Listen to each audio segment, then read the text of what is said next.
Senator Bernie Sanders made the first of at least 5 stops in Michigan before the Tuesday primary, with a stop in Detroit tonight. Today, the last of the 2 viable candidates vying for the Democratic nomination for the presidency made it clear that winning this state is vital. Barton Dieters has a recap from Detroit. Now, folks who travel along with this campaign tell me this is as big a crowd as they've ever seen at one of these. Tonight, the Vermont senator hit all the familiar themes that brought him here, while also sharpening his attacks against Joe Biden.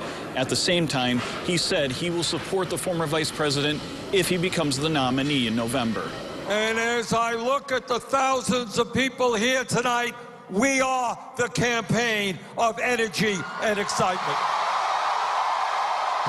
The crowd was big, more than 6,000 people, and the crowd was loud.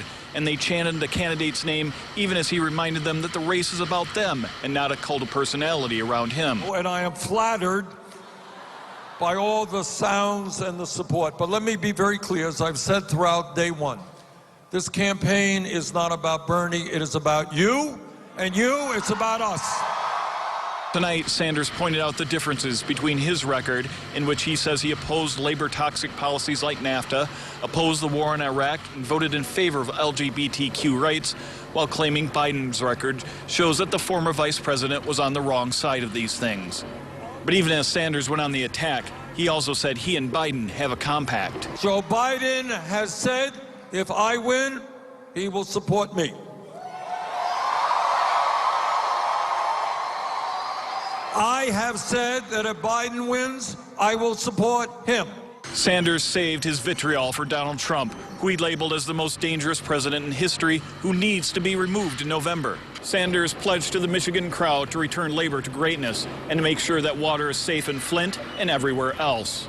Sanders also addressed a growing narrative claiming that he and his supporters are hostile to women and female candidates. And by the way, let me say to the men who are here, if there was ever a moment that we men have got to stand with the women, this is that moment. He told the crowd he is 100% pro-choice and will only appoint judges who support Roe v. Wade. Tonight, there was no mention made of fellow progressive Elizabeth Warren, who dropped out of the race but has yet to make an endorsement, and that could play a factor as things go on. Now, Sanders will be making more stops in Michigan, including Sunday in Grand Rapids. We have more information at woodtv.com. In Detroit, Barton Dieters, News 8.